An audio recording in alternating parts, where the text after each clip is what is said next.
Պատրաստում ենք կարակուլ, որի համար մեզ անհրաժեշտ է 4 ձու, ես առանձնացրել եմ դեղնուցները սպիտակուցներից, 1 բաժակ շաքարավազ, 4-ից 5 բաժակ ալյուր, ծիրանի ջեմ, 1 բաժակ կտրտած պոպոկ, սոդա, քացախ և 250 գրամ մարգարին, որը դրել եմ ես հալի։ Դեղնուցի վրա ավելացնում ենք շաքարավազը ու մի լավ հարում ենք հարիչով։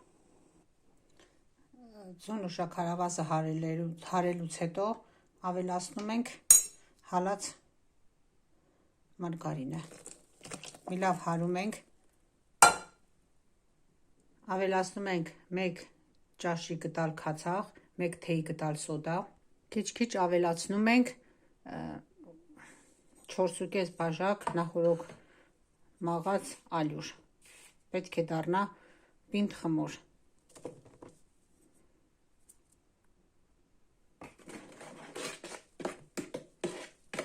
Այսպես քիչ-քիչ ավելացնում ենք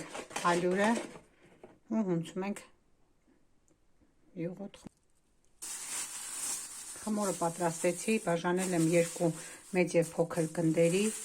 մուտք կդնեմ սառնարան, թող սառչի։ 4 ձվի սպիտակուցով ու մի բաժակ շաքարավազով բեզե ենք պատրաստում։ Պատրաստեցի բեզեն, ոնց ենք ստուգում, այսպես պահում ենք, եթե ինքը ոչ բան չի լինում, ուրեմն պատրաստ է։ Վրան ավելացնում ենք 1 բաժակ կտրատած ընկույզը, պոպոկը խառնում ենք,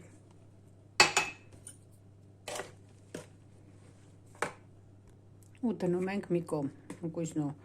բեզեն իրար խառնում ենք, դնում մի կողմ։ Խմորի մեծ կտորը հավասար տարածում ենք տապակի վրա։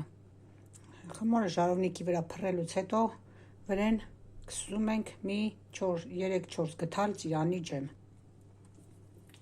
Հավասար տարածելուց հետո նույն ձև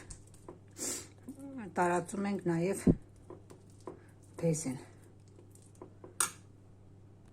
Այսպես հավասար տարածում ենք նաև բեզեն պոպոկով։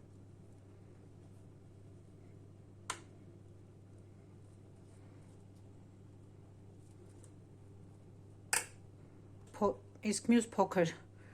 գունդը անց ենք կացնում մսաղացով։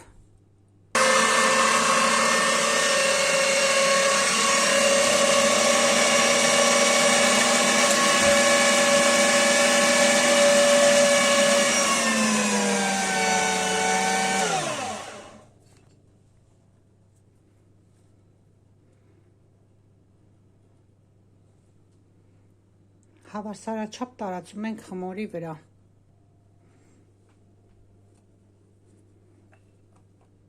Այսպես հավասարաչափ տարածում ենք ամբողջ թխվածքի վրա։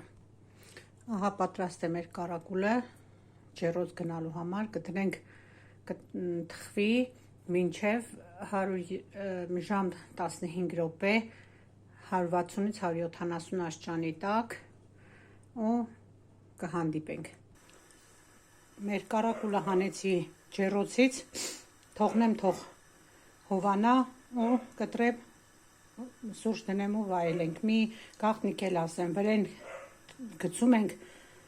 թաց սրբիչ, որպեսզի կտրտվելուց չփշրվի։ Ահա պատրաստ է մեր կարակուլը, ինքը հովացել է, կտրտենք։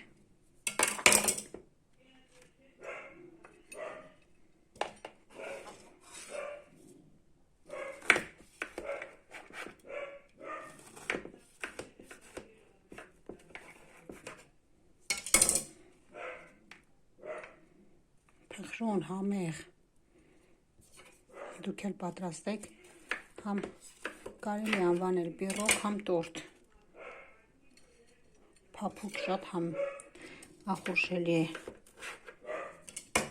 իսկ դուք էլ պատրաստեք ու վայելեք։ Ահա մեր պիրոգը։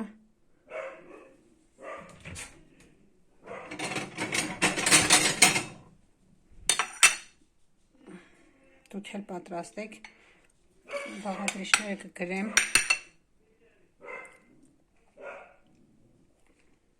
Ինքան փափուկ է ու շատ համով։ Իսկ եթե դուք հավանեցիք իմ վիդեոն, բաժանորդագրվեք ու լայքեք ու տարածեք իմ ալիքը։